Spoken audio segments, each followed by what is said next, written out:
What's going on, guys? My name is Mark and welcome back to the channel. This is Entrepreneurial Finance. With the outrageous amount of unemployment being reported, I felt it was time to make a video about what unemployment is and what it means for the stock market. Interestingly enough, the past 2 weeks, the unemployment records have been absolutely shattered and the stock market finished in the green on both those days.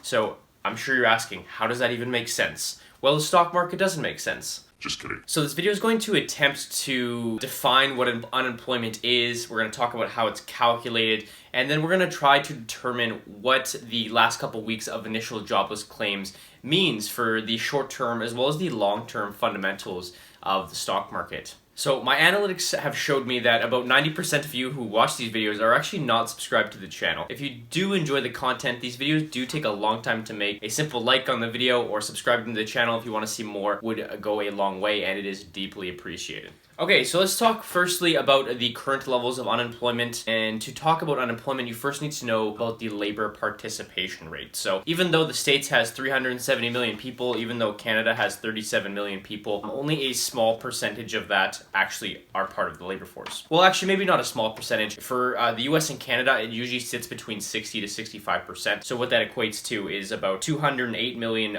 people in the US's labor force and about 24.6 million in Canada's labor force. Okay, so the difference in population between the two countries, the US is about 10 times the size of Canada, and they have about 9 times or 8 times the size of their labor force, which is kind of what you would expect. And you would kind of expect to see the same in the unemployment rate, okay, or the unemployment numbers. So in the past couple of weeks, Canada has reported about 2 million initial jobless claims, where the US has actually reported about 10 million. So some estimates from economists, some estimates from bankers see the unemployment ratio going as high as 30% in both these countries. For the US, that would mean roughly 62 million people unemployed, which is absolutely crazy to think about. Okay, the next thing I want to talk about is how you actually calculate the unemployment rate. It's not intuitive or it's not straightforward, so we're going to outline kind of a couple things on the board, and I'll be right back.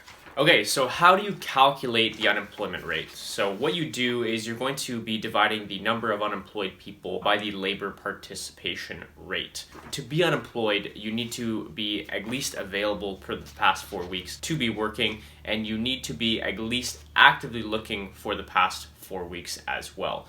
And we just talked about the labor participation rate, or the labor force, and we know that roughly 60 to 65% of Americans and Canadians are part of the labor force. Those people known as discouraged workers, and discouraged workers are people who have actively been looking for work in the past year, but they stopped looking in the past 4 weeks because they just got discouraged. Those people are actually not counted as part of the unemployment ratio. Okay, so it's important to note, if you have stopped looking for work, you are considered a discouraged worker, but there is 3 other types of unemployment, okay? You have frictional unemployment is the first one here, and frictional unemployment are people that are kind of in a job transition. They're looking for a new job, and they're very likely to get a new job. They're just going through a couple weeks or maybe a couple months where they are happy without that job. You know, they're transitioning, but they are expected to get a new job. Those people do count as part of the unemployment ratio. The second type of employment, which is majority of the type of unemployment that we are currently seeing with the global health pandemic known as the coronavirus, and that is cyclical unemployment, okay? So these are layoffs due to a recession, due to a depression,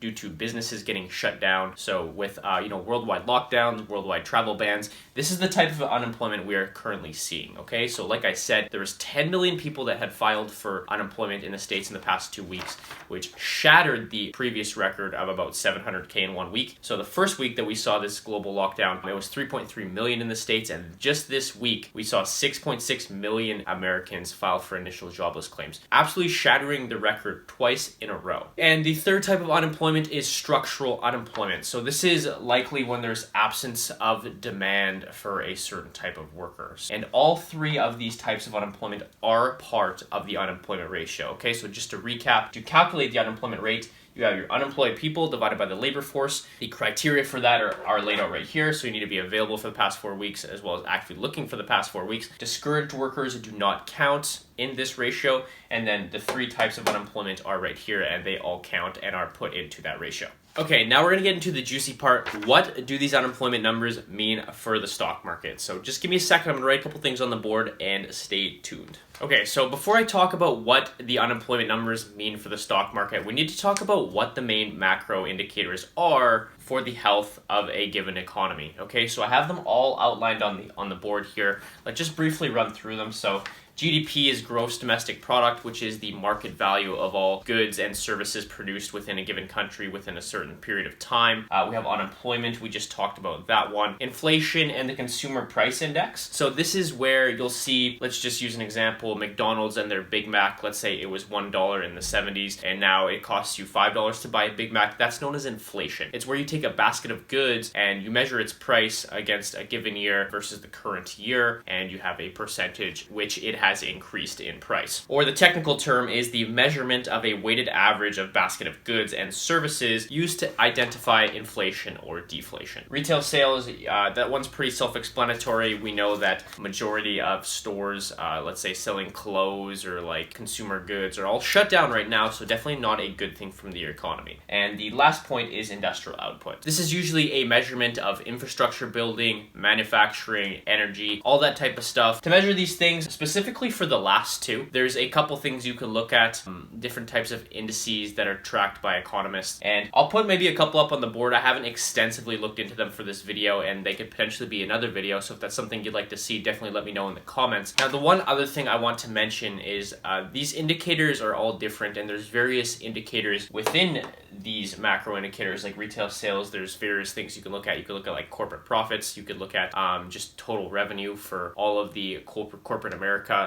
There's these purchasing manager indexes that you can look at. I'll also put a link to a website that I use to look at these macro indicators in the description, so you guys can check out as well. But the important thing to know about these indicators is there's three different types. You have leading indicators, you have lagging indicators, and you have coincidental indicators. So leading indicators are predictive. You're using them to essentially try to predict something in the future. Something that is considered a leading indicator would be new housing starts. How many new houses has the construction industry began to start building? Usually that means that, the economy in that given area is within a boom and they are expecting more people to buy houses in the near future. Lagging indicators kind of show you a pattern that's already in process. So the unemployment falls under this category.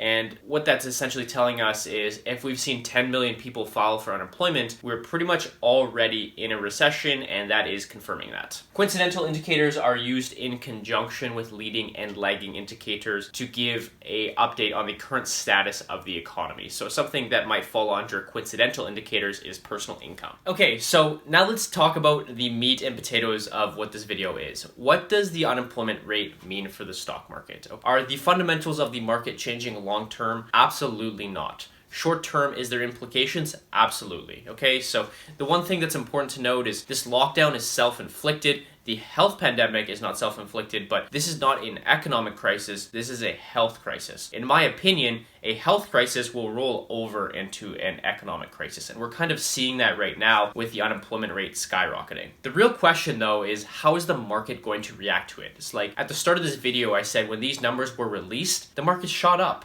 Okay, so maybe the market was anticipating that they would see a lot more unemployment. Maybe there's a lot more unemployment to come. Maybe it's because it's a lagging indicator and people had forecasted much worse unemployment. So the market is down, 32% from all-time highs in February there. And maybe the market thinks that's enough. Does the market still need to get punished? I guess, the unemployment rate wasn't telling or indicative of that because the market shot up both those days. Now, we need to remember that the market is a discounting machine. All available information is priced in, or should be if you believe in the semi-efficient market hypothesis. In my opinion, the market does not have a recession priced in just yet. Just because the market is down 30% from all-time highs doesn't mean it's the bottom, okay? I'm not calling bottom here, nor am I urging you to call bottom. But you literally have companies going from 100% in revenue to zero instantly.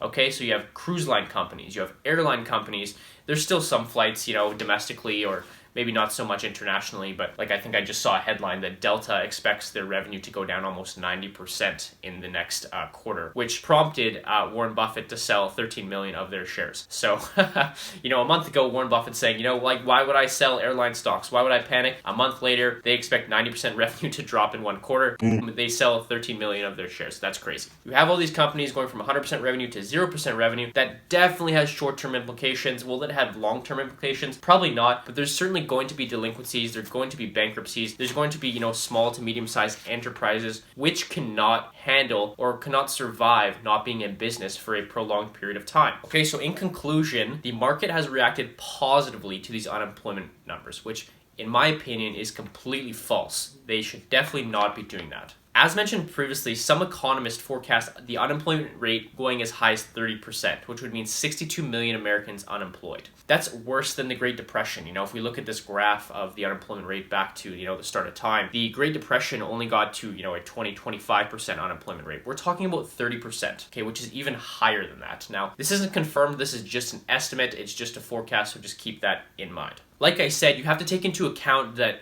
going from 100% revenue to 0% revenue is not beneficial for any company. There's a lot of companies that aren't going to survive. They're going to go bankrupt and delinquent within the next couple weeks. Okay, so what that results is people defaulting on their mortgage, people defaulting on all their debt that they have taken out, and basically the whole financial system going to shit. Now, the one other factor that you need to consider is how much money that the central banks are printing. Okay, so we have this idea of helicopter money coming from Ben Bernanke back in the early 2000s, where we're printing trillions and trillions of dollars and sending it to Americans so they can survive while businesses aren't open. This is certainly going to result in some increased inflation, if not hyperinflation.